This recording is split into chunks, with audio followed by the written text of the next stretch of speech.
The Classic Car Club of America Museum is an amazing place all on its own, filled with full classics that are all owned and driven by its members.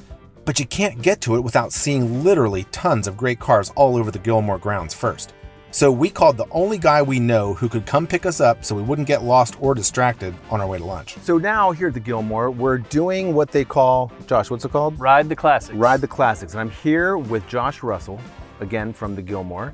And we're going to basically ride these things around the campus, get a cruise in a classic Cadillac. This happens to be a 63. Is this a Coupe de Ville? Yep, 63.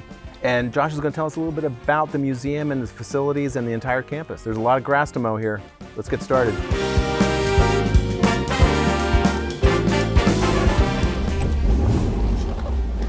First try. It gets used every day to give rides, so to our museum guests. Capable of off-road as well. Of off-road. Here you go, you've seen it. Drive through the grass. We're technically on the grass at this point. So here at the Gilmore Car Museum, it's a 90-acre campus out in the southwest Michigan countryside. This is the Carriage House. So this is one of the original barns built by Donald Gilmore in 1966 when he first started bringing his collection, and brought it out here, and then ultimately turned it into the museum that you see here today.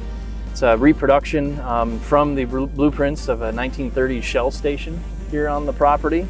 A lot of these buildings were actually moved from other locations. So these are historic buildings, at least some of them, right? That's right. If not built to look historic. Exactly right. So some of them were moved here board by board. So the Campagna barn over here on our left was actually a mint farm, I think in Fenville, Michigan. They provided a lot of mint to the William Wrigley Jr. Company for spearmint and double mint gum.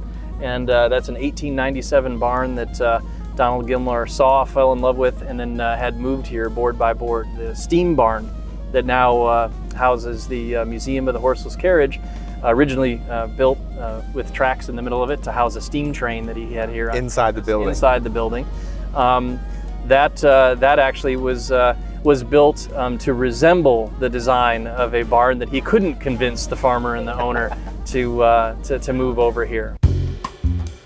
This is a 1941 Silk City diner. So it was built in New Jersey, lived most of its life in Connecticut, and then about 10 years ago was moved here, restored, and we serve hot dogs, sandwiches, chocolate malts, frozen custard, shakes out of there every day. And you were also telling me every single one of these buildings is dedicated to a different style or genre or even make and model of car, right? There's a Model A building, there's a CCCA, Classic Car Club of America building. That's right. We have, with the different partner museums, there's a Model A Ford dealership, so a 1928 Ford dealership, a brick dealership reproduction that houses the Model A Museum, so that's all 1928 to 1931 Model A's.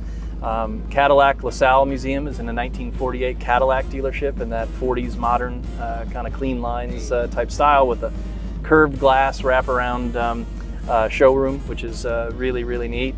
We're coming by right here. This is the Model T garage. So this is where our Model T driving experience runs out of. Ever drive an old Model T? Unless you own a stalker, or you're 130 years old, the answer is probably no, right? But part of the charm of the Gilmore is that all its old cars not only get driven regularly, but these Model Ts can actually be driven by you. Our guests are fortunate because when they come here for the one $16 ticket, you can see the Gilmore collection and 7 different partner museums here on campus. And what are we coming up here on the Huff and Puff #1? So this is the 1930 Model AA bus. So our partners at Mafi and the Model A Museum typically have this on display inside the museum. But today, as part of Ride the Classics, we have a special back to school celebration. So we're encouraging, as kids return to school on Monday, parents, grandparents, and children can come in and get a ride in a How timely. Model AA school bus.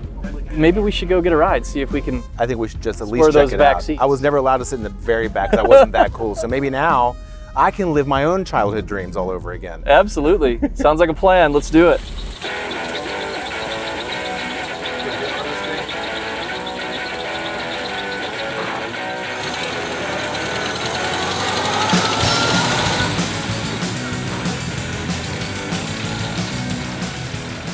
Like we've said time and time again, There's no need to own 90 acres of prime Michigan countryside if you can't drive an antique school bus all over them, right?